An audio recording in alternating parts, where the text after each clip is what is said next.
Welcome to another broadcast of You Already Know. Today we're going to be talking about fun, and I wasn't really sure what direction Spirit wanted to go with this. It was just the topic that I was given. Started a broadcast, lost connection. Here we are from the top. So I have a better idea of where it's headed. Actually, I have no idea where it's headed, but I know where it's been, and maybe we'll go there. Thanks everybody for coming over to this one. Okay, so in exploring fun as a tool, great, it's a mindfulness tool. Oh, hey, Liberty Tavern.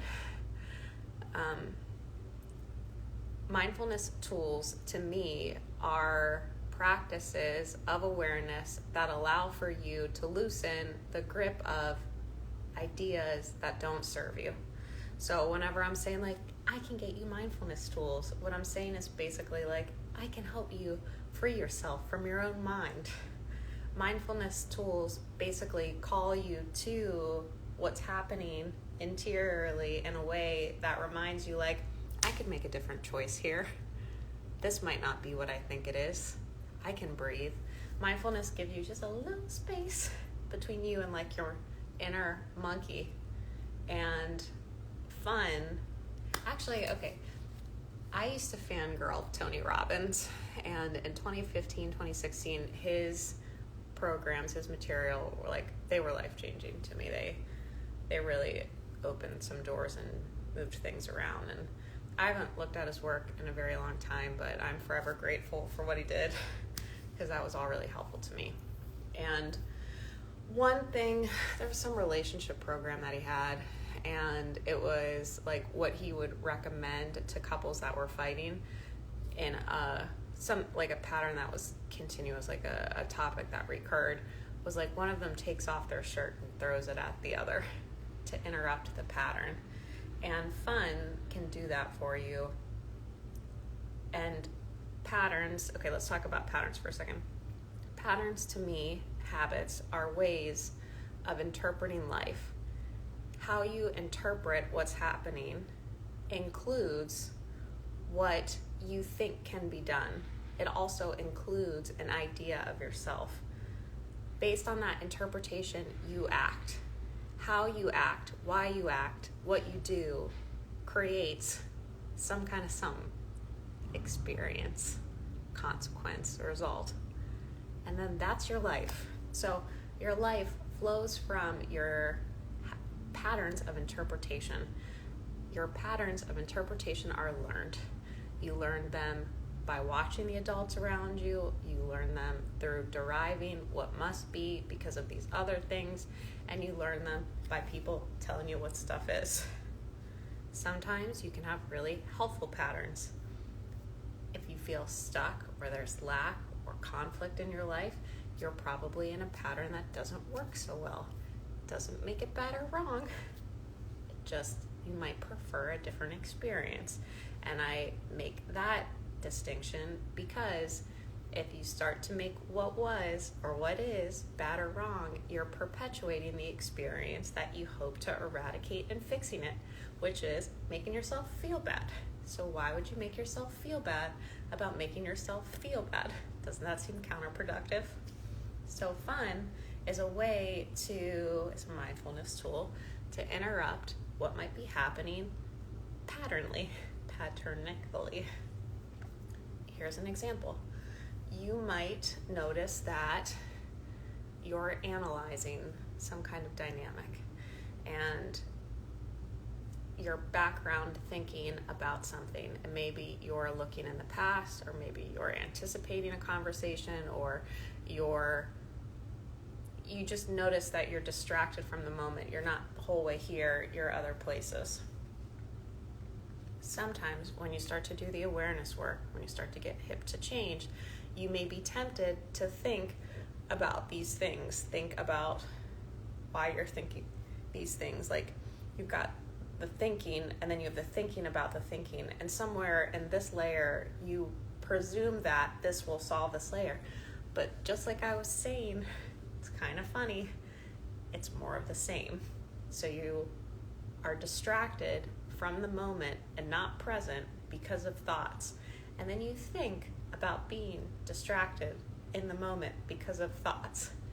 More of the same.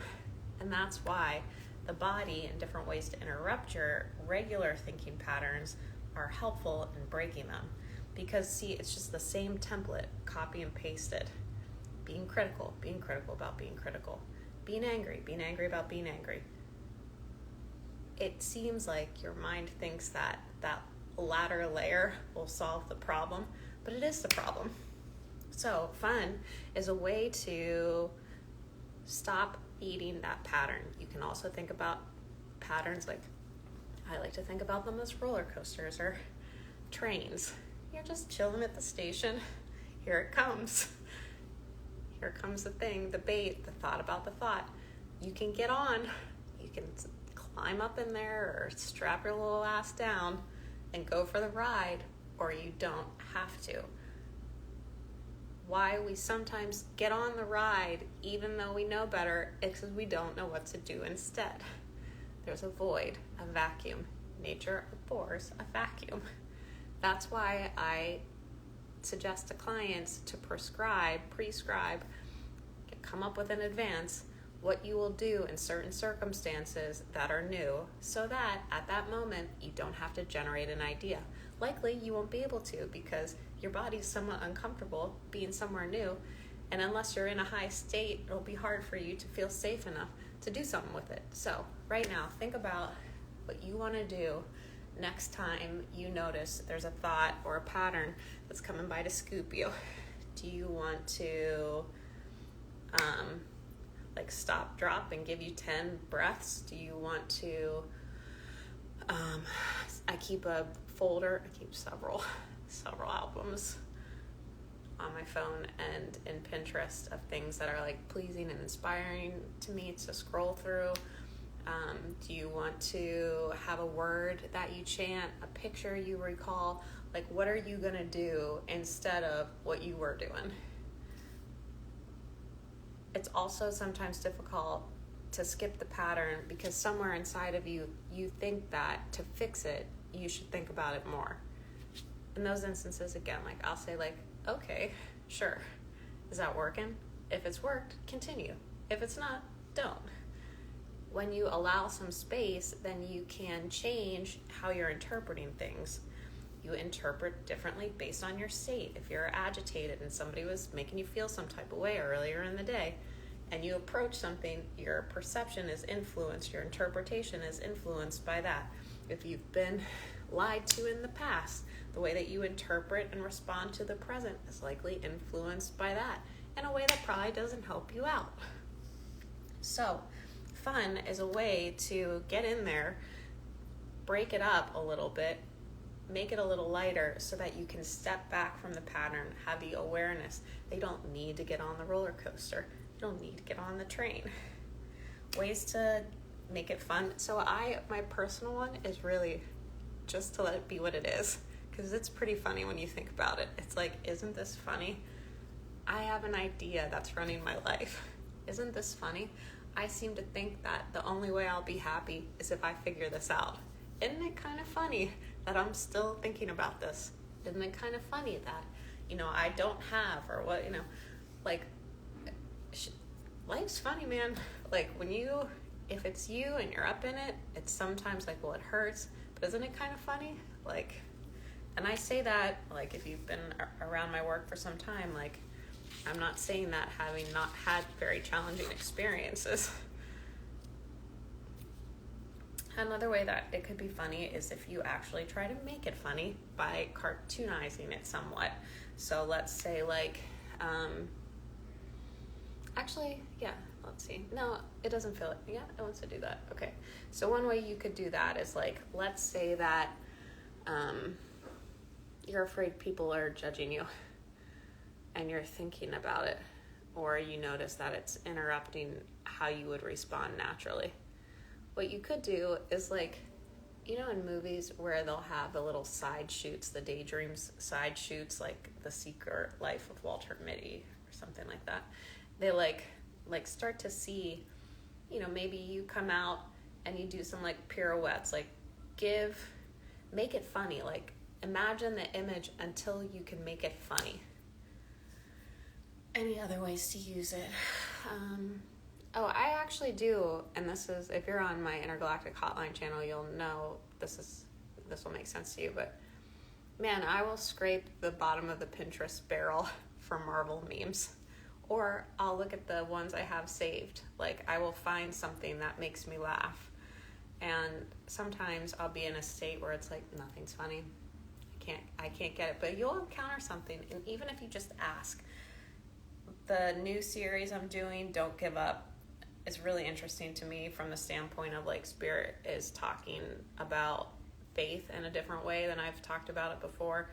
I've kind of said, like, oh, yeah, I have faith, and, like, I lean on my spirit and angels and stuff. But that broadcast series, and it's on YouTube and on Instagram if you haven't seen it yet, and it's for people who are doing the T to B work, trauma to being. But anyhow, oh, hold on. I just felt something.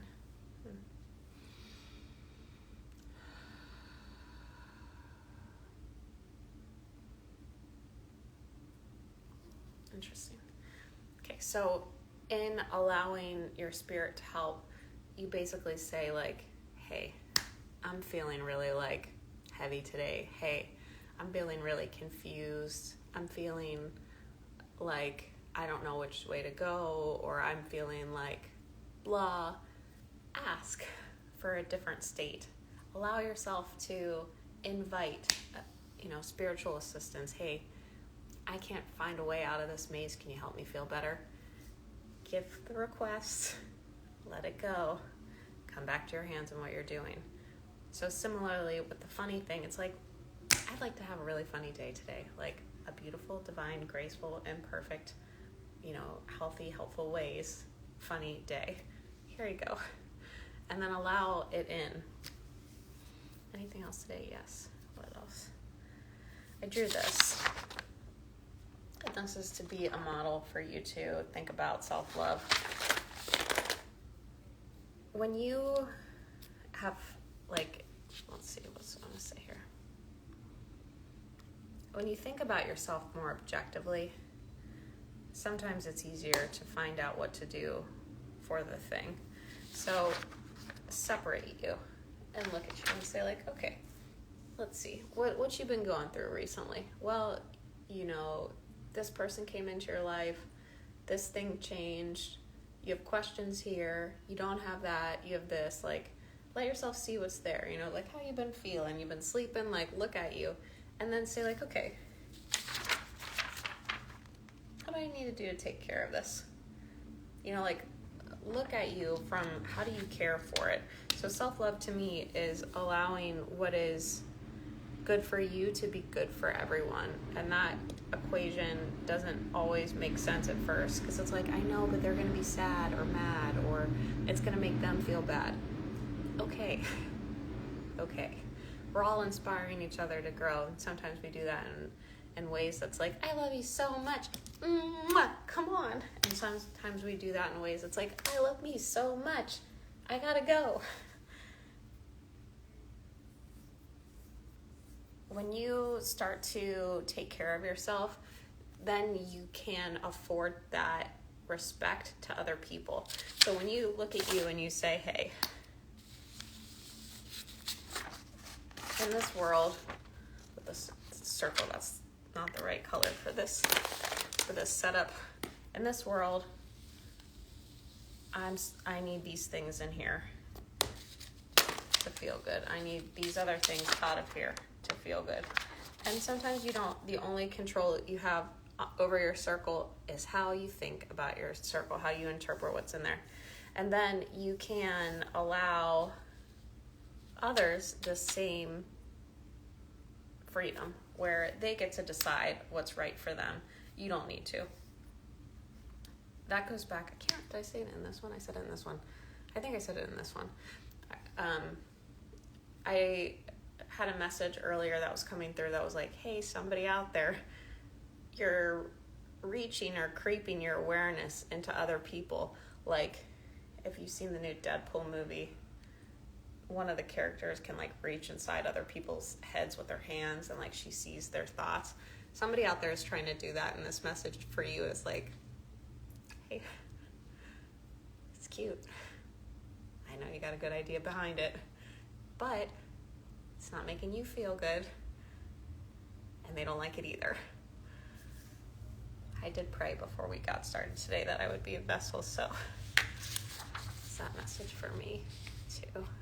Yeah, no, it's not for me. It's not for me. It's not for me.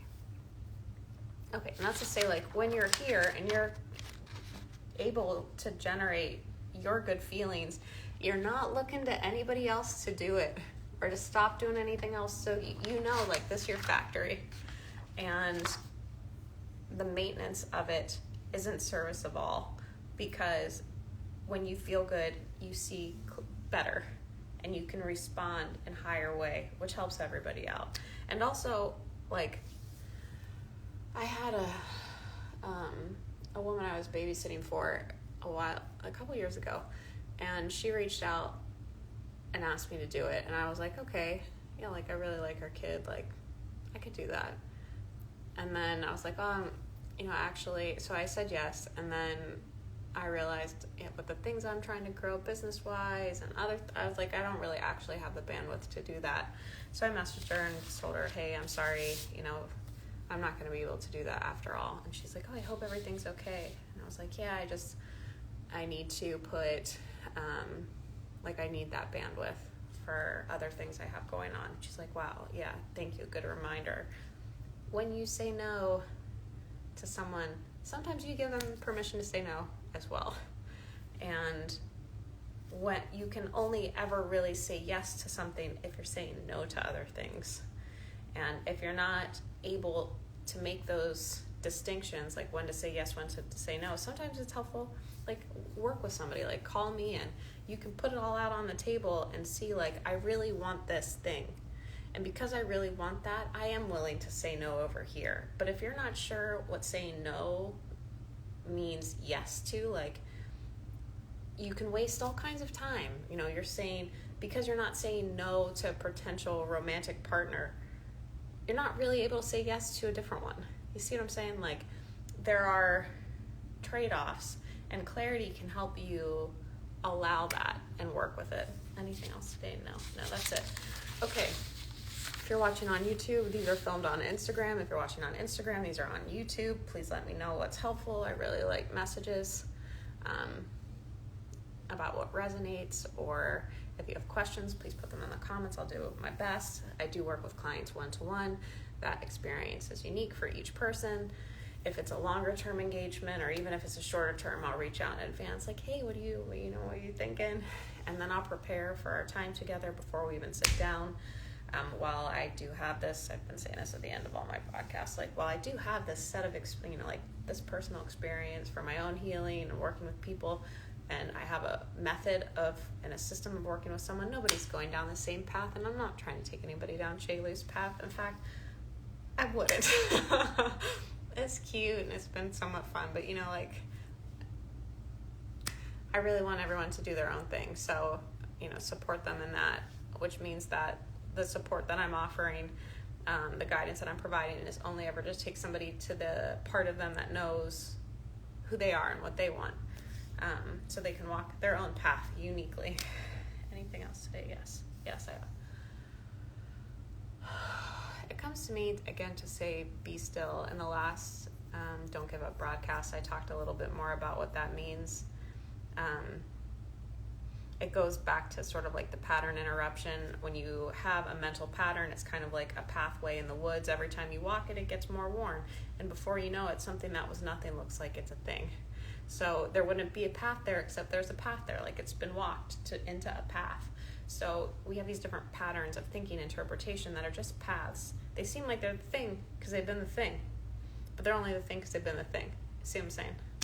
So when you practice stillness, mental stillness, and you don't race up and down those paths, you give your mind, and I'm pretty sure there's neuroscience here, the chance to kind of reconfigure.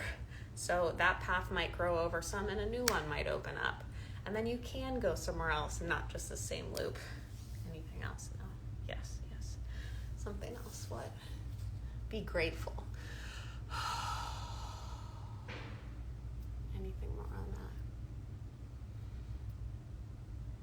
gratitude is an attitude that always gives back. Anything else? No, that's it. Okay.